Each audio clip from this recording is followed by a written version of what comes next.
Esther chapter 1 verse 1 through chapter 2 verse 23. These events happened during the time of Xerxes, when Xerxes was ruling over 127 provinces from India to Kush. King Xerxes was ruling on his royal throne in Susa, the citadel. In the 3rd year of his reign he gave a banquet for all his officials and administrators, for the leaders of the army of Persia and Media, and for the nobles and officials of the provinces. He displayed the glory and splendor of the riches of his kingdom, the grandeur of his majesty, for many days, 180 days in all. When this was completed, the king gave a banquet for all the people who were present at the citadel in Susa, from the most important to the least significant. It lasted for 7 days in the courtyard of the garden in the king's palace. There were white and blue linen hangings, attached to marble pillars with white and purple cords and silver rings. There were couches made of gold and silver, standing on a mosaic floor made of purple porphyry, marble, mother of pearl, and other precious stones. Drinks were served in gold goblets. Each goblet was unique. The royal wine was plentiful, in keeping with the king's extravagance. No directions were given about the amount each person was to drink because the king had ordered all the waiters to serve the amount each man desired. Queen Vashti also gave a banquet for the women in the palace of King Xerxes. On the 7th day, when the king was feeling good from the wine, he commanded Mehuman, Biztha, Harbona, Bigtha, and Abagtha, Zethar, and Carcas, 7 of the eunuchs who served him, to bring before him Queen Vashti wearing the crown of the kingdom, in order to show the people and the officials her beauty. She was very good-looking. Queen Vashti refused to come in response to the king's command delivered by the eunuchs. The king was infuriated and his anger burned within him. So the king spoke to his advisers who understood the times. It was the king's custom to consult with those who were acquainted with law and legal principles. His close advisers were Karshina, Shethar, Admatha, Tarshish, Meres, Marsina, and Memucan, 7 officials of Persia and Media who were allowed to see the king's face and were ranked first in the kingdom. He asked, according to the law, what should be done with Queen Vashti since she did not obey the command of the king delivered by the eunuchs? In the presence of the king and the officials, Memucan said, Queen Vashti has not only committed an offense against the king, but she has also committed an offense against all the officials and all the people in the provinces of King Xerxes, because the action of the queen, when it is reported to all the women, will cause them to look upon their husbands with contempt. They will say, King Xerxes said to bring Queen Vashti before him, but she did not come. Today the noble ladies of Persia and Media, who have heard about the action of the queen, will be talking about it to their husbands, who are the officials of the king. There will be more than enough contempt and anger. If the king agrees, he should issue a royal decree. It should be written among the laws of the Persians and the Medes, so that it cannot be changed. Vashti shall not come into the presence of King Xerxes. The king will give her status as queen to a different person, one better than she is. The decree of the king will be heard throughout all of his vast kingdom. Then all the women will give honor to their husbands, both the most important and the least significant. The advice seemed good to the king and the officials, so the king did as Memucan had said.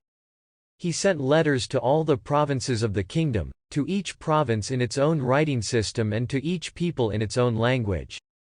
The letters stated that each man should be lord in his own house. The letters were addressed to every man in his own language. When King Xerxes was no longer so angry, he remembered what Vashti had done and what had been decreed about her. The young men who served as attendants to the king said, Search for good-looking, young virgins for the king. Let the king appoint officers in all the provinces of the kingdom to do this. Gather all the good-looking, young virgins into the citadel at Susa, to the harem under the supervision of Haggai, the king's eunuch, the overseer of the women. Give them beauty treatments. The young woman who pleases the king should be queen instead of Vashti. The king agreed and implemented the plan. In the citadel at Susa there was a Jew named Mordecai, who was the son of Jair, the son of Shimei, the son of Kish the Benjaminite. Kish had been taken from Jerusalem by Nebuchadnezzar king of Babylon with the other captives who were exiled with Jeconiah king of Judah. Mordecai had raised his cousin Hadassah, also called Esther, because she had no father or mother.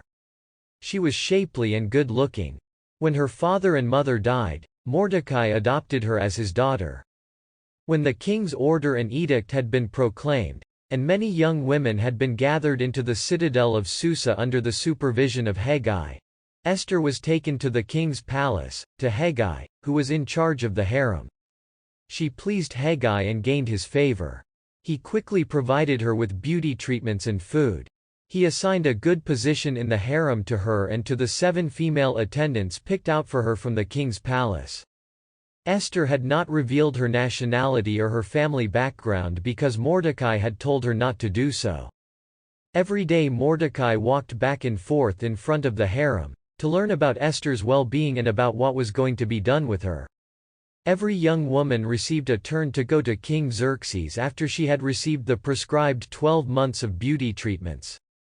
For 6 months they used oil of myrrh, for 6 months perfumes and other beauty treatments for women. Then the young woman went to the king.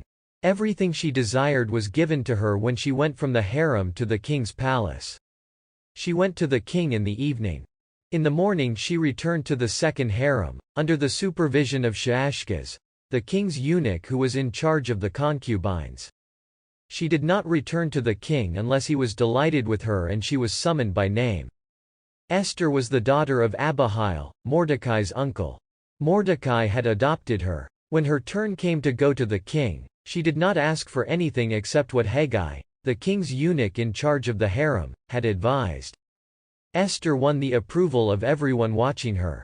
Esther was taken to King Xerxes at the royal palace in the 10th month, the month of Tebet, during the 7th year of his reign. The king loved Esther more than he loved all the other women. She won his favor and approval more than all the other virgins did. He placed the crown of the kingdom on her head and made her queen instead of Vashti. The king gave a great banquet in honor of Esther for all his officials and administrators. He declared a tax holiday for the provinces and gave gifts as only the king could give. When the virgins were gathered together for a second time, Mordecai was sitting in the gatehouse to the king's palace. Esther had not revealed her family or her nationality because when Mordecai had been taking care of her, Mordecai had told her not to do so. When Mordecai was sitting in the king's gatehouse, Bigthan and Teresh, 2 of the king's eunuchs who controlled access to the entrance to the palace, became very angry and plotted to kill King Xerxes. When Mordecai learned about this, he told Queen Esther. She passed the report along to the king, crediting Mordecai by name. The matter was investigated, and the charges were found to be true, and both of them were hanged. This incident was recorded in the daily record book, in the presence of the king. Esther chapter 3 verse 1 through chapter 4 verse 17. After these events King Xerxes honored Haman, son of Hammedatha, the Agagite. He promoted him and placed him over all the officials who served with him. All the servants of the king who were at the king's gate were bowing down and kneeling in Haman's presence, because the king had commanded that this be done for him, but Mordecai did not bow down and did not kneel. So the servants of the king who were at the king's gate said to Mordecai, "Why are you going against the king's command?" Even though they spoke to him every day, he did not listen to them. They reported this to Haman, to see whether Mordecai's actions would be tolerated. Mordecai had informed them that he was a Jew. When Haman saw that Mordecai was not bowing down and kneeling in his presence, Haman was enraged. Because the king's servants had made Haman aware of Mordecai's nationality, Haman was not satisfied with laying hands only on Mordecai. Haman sought to destroy all the Jews, the people of Mordecai, throughout the whole kingdom of Xerxes. During the 12th year of King Xerxes' reign, during the 1st month, the month of Nisan, a pur, which means a lot, was cast before Haman for every day and every month of the year, until Adar, the 12th month, was chosen. Haman said to King Xerxes, "There is a group of people scattered and dispersed among the peoples in all the provinces of your kingdom. Their laws are different from those of all the other people. They do not keep the laws of the king. It is not good for the king to allow them to get away with this. If the king agrees, a directive should be written to destroy them. I will weigh out 10,000 talents of silver to the treasury of the king for those who carry out this work." The king took his signet ring from his hand and gave it to Haman son of Hammedatha, the Agagite, the man opposing the Jews. The king said to Haman, "The silver will be given to you, as well as the people. Do with them whatever seems good to you." In the first month, on the 13th day, the king's scribes were summoned. A decree based on everything Haman commanded was written to the king's satraps, to the governors over each province, and to the officials of every people. The decree was sent to each province in its own writing system and to each people in its own language. It was written in the name of King Xerxes and sealed with the king's signet ring. The letters were sent by courier to all the provinces of the king to destroy, kill, and annihilate all the Jews, young and old, including children and women, and to plunder their goods in one day, on the 13th day of Adar, the 12th month. A copy of the decree was to be proclaimed as a law to all the peoples in every province, so that they could be ready for that day. The couriers went out, spurred on by the word of the king. The law was issued in Susa, the citadel. The king and Haman sat down to drink. The city of Susa was perplexed and confused. When Mordecai became aware of everything that had happened, he ripped his clothes, put on sackcloth and ashes, went out into the middle of the city, and let out a loud, bitter cry. He went right up to the king's gate, even though no one clothed with sackcloth was allowed to enter it. In every single province that was reached by the proclamation of the king and where his decree was posted, there was great mourning, fasting, weeping, and lamenting among the Jews. Many lay in sackcloth and ashes. When Esther's female attendants and her eunuchs came and told her what had happened, the queen agonized over it. She sent garments to clothe Mordecai so that he could take off his sackcloth, but he did not accept them. Esther summoned Hathach, who had been assigned from among the king's eunuchs to attend to her. She ordered him to go to Mordecai to learn what was happening and why. Hathach went out to Mordecai in the public square in front of the king's gate. Mordecai told him everything that had happened and the exact amount of silver that Haman had said he would put into the treasuries of the king to destroy the Jews. Mordecai also gave Hathach a copy of the written decree which had been issued in Susa to destroy the Jews, so that he could show it to Esther. Hathach was to place the responsibility upon her to go to the king to beg for mercy and plead with him for her people. So Hathach went and told Esther what Mordecai had said. Esther spoke to Hathach and gave him directions to pass on to Mordecai. All the king's servants and the people of the king's provinces know that it is the law that any man or woman who approaches the king in the inner court without being summoned will be put to death, unless the king holds out the golden scepter to him. Then he will live. But I have not been called to go to the king for 30 days. They told Mordecai what Esther had said. Mordecai responded, "Take this message to Esther. Do not imagine that of all the Jews, you alone will escape because you are part of the king's household. If at this time you keep totally silent, relief and deliverance for the Jews will spring up from somewhere, but you and the house of your father will perish. Who knows whether you have become queen for a time like this?" Esther responded to Mordecai, "Go. Gather all the Jews who are found in Susa. Fast on my behalf. Do not eat and drink for 3 days and nights. I and my young women also will fast in the same way. After that I will go to the king, contrary to the law. And then, if I perish, I perish." Mordecai went away and did everything Esther had ordered him to do. Esther chapter 5 verse 1 through chapter 7 verse 10. On the third day Esther dressed in the queen's royal clothing and stood in the inner court of the king's palace, opposite the quarters of the king. The king was sitting on the throne in the reception hall, opposite the entrance. When the king saw Queen Esther standing in the court, she pleased him. The king held out to Esther the golden scepter, which was in his hand. Esther approached and touched the head of the scepter. The king said to her, "What concerns you, Queen Esther?" Whatever you are seeking, up to half of the kingdom, will be given to you." Esther said, "If it is agreeable to the king and Haman should come today to a banquet that I have made for him." The king said, "Hurry. Get Haman so that we can do what Esther has said." So the king and Haman came to the banquet that Esther had prepared. While the king was drinking wine, he said to Esther, "What is your request? It will be given to you. What are you seeking? Up to half of the kingdom, it's yours." Esther answered, "This is my request. This is what I seek. If I have found favor in the eyes of the king, and if it pleases the king to grant my request, let the king and Haman come to a banquet, which I will make for them tomorrow. Then I will give the answers requested by the king." Haman went out that day full of joy, with a happy heart. But when Haman saw Mordecai at the king's gate, and Mordecai did not stand and tremble before him, Haman was filled with rage against Mordecai. But Haman restrained himself from any action. He went to his house and called together his friends and his wife Zeresh. Haman reviewed for them the glory of his wealth, the number of his sons, all the details about how the king had made him great, and how the king had elevated him over all the officials and the king's administrators. Haman said, "What's more, Queen Esther did not invite anyone except me to come with the king to the banquet that she prepared. I have been invited again for her banquet with the king tomorrow. But none of this means anything to me whenever I see Mordecai the Jew sitting at the king's gate." Zeresh his wife and all his friends said to him, "Make a gallows 75 feet high.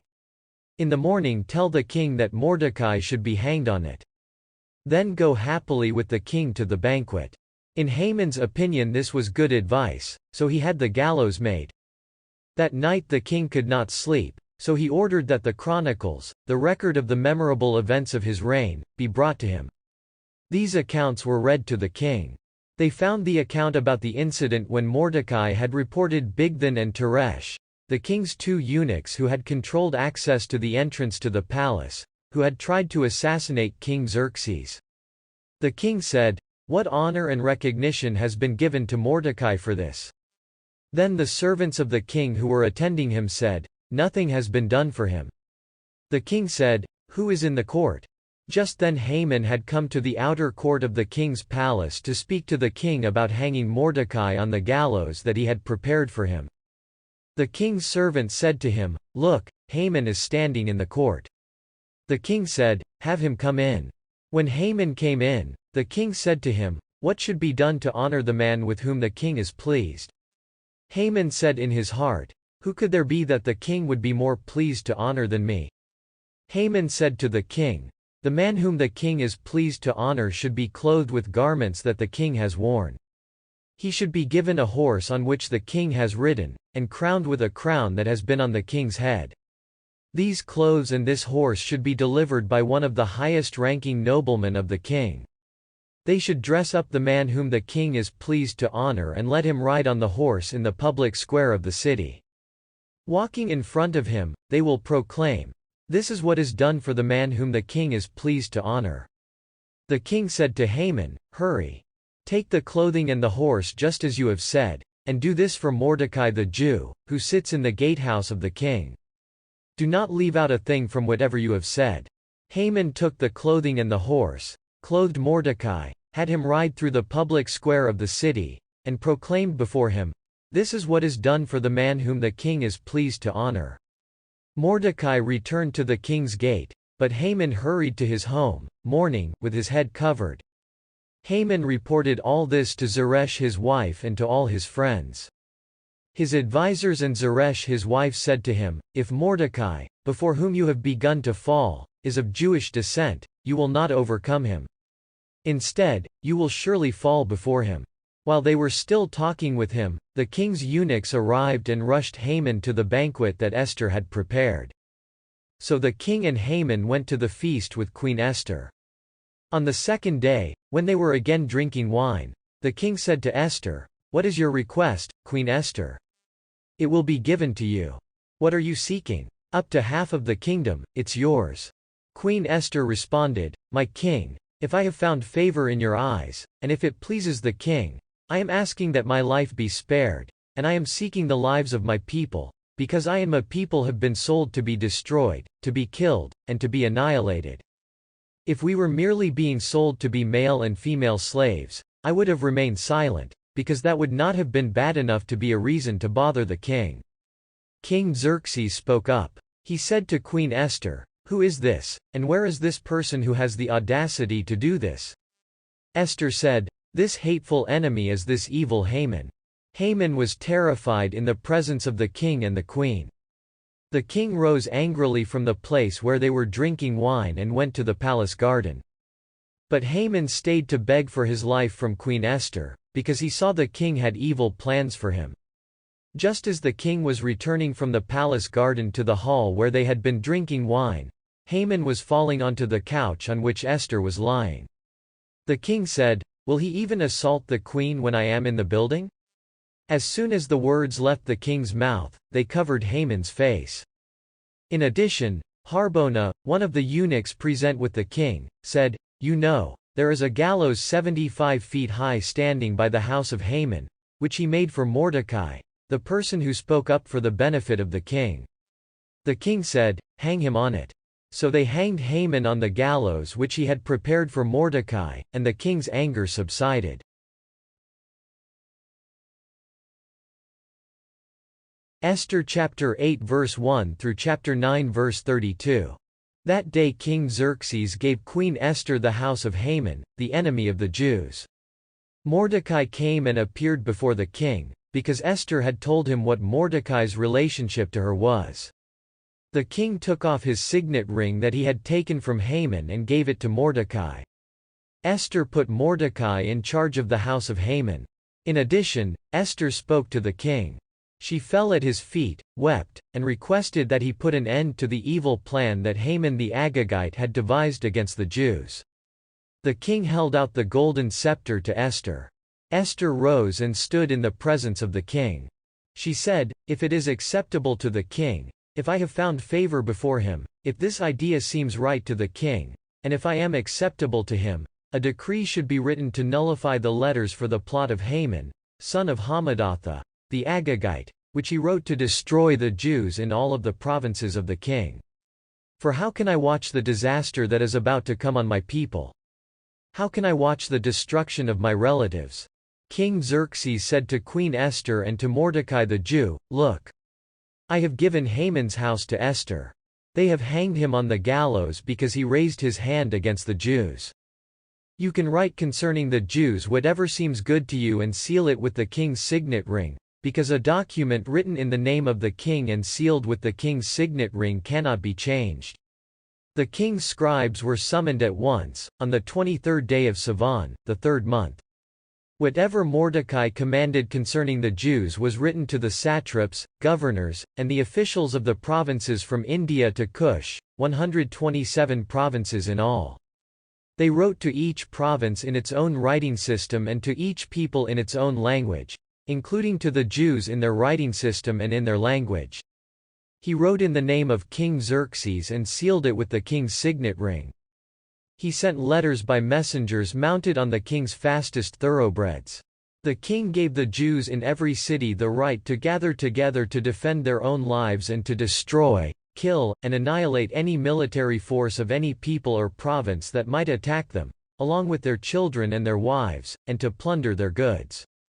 In all the provinces of King Xerxes, a copy of the writing, which was issued as a law for every province, proclaimed to all the peoples that on one day, the 13th day of the 12th month, Adar, the Jews would be ready to avenge themselves on their enemies. The couriers riding their swift horses went out quickly, spurred on by the word of the king. The decree originated in Susa, the citadel. Mordecai went out from the king's presence, dressed in blue and white royal clothing, with a large gold crown and a purple linen cape. The city of Susa shouted and rejoiced. It was a time of light, gladness, joy, and honor for the Jews. In every province and in every city which the message of the king reached, his edict brought gladness and joy to the Jews. There was a feast and a holiday. Many of the peoples of the land declared themselves Jews because the fear of the Jews had fallen upon them. On the 13th day of the 12th month, Adar, the day which the king's proclamation had specified for his decree to be carried out, the day on which the enemies of the Jews hoped to obtain power over them, the situation was reversed so that the Jews would gain power over those who hated them. The Jews gathered in their cities in all the provinces of King Xerxes, to strike against those seeking to hurt them. No one opposed them because the fear of the Jews had fallen upon all the people.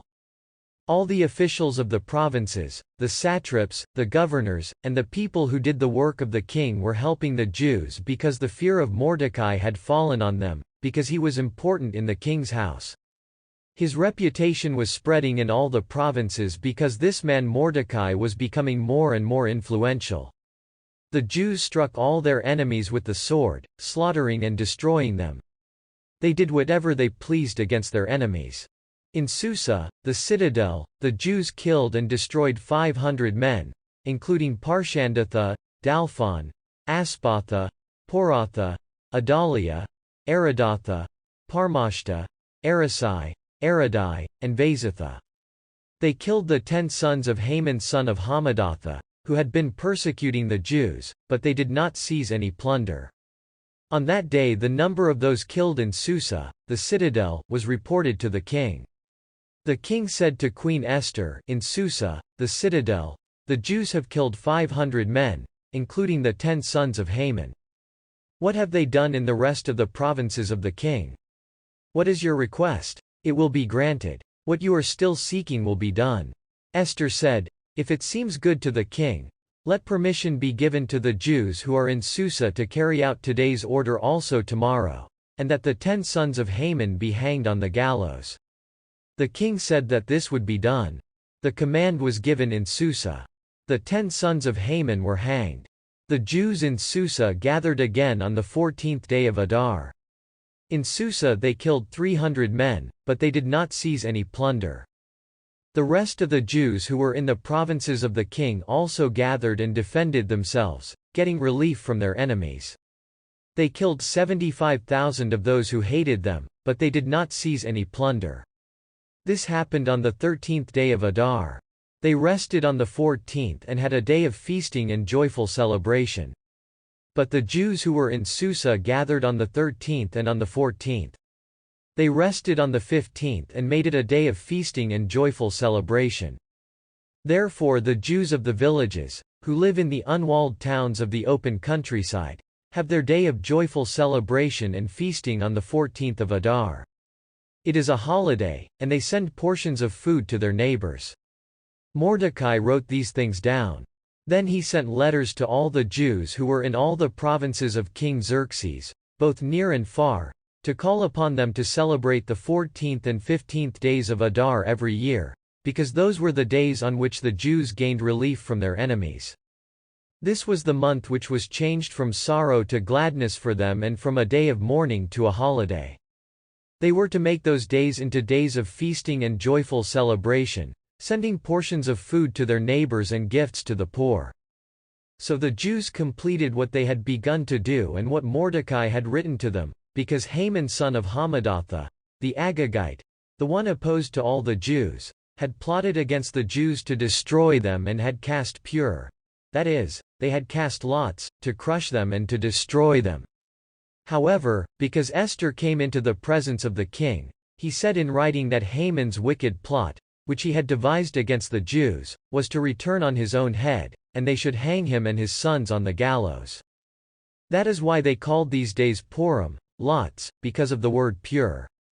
Therefore, because of all the words of this letter, because of what they had observed, and because of what had happened to them, the Jews established this festival and made a commitment that they, their descendants, and all those associated with them would never fail to observe these 2 days according to these directions and at their proper time every year.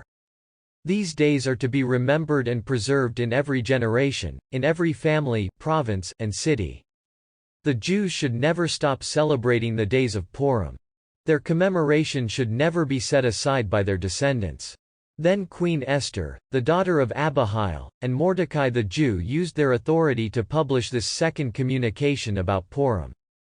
He sent letters to all the Jews in 127 provinces of the kingdom of Xerxes containing words of true peace, telling them to observe the days of Purim at their appointed times, just as Mordecai the Jew and Queen Esther had given them the responsibility to do, and telling them to carry out the directions about their fasts and their lamentation just as they and their descendants had agreed to do.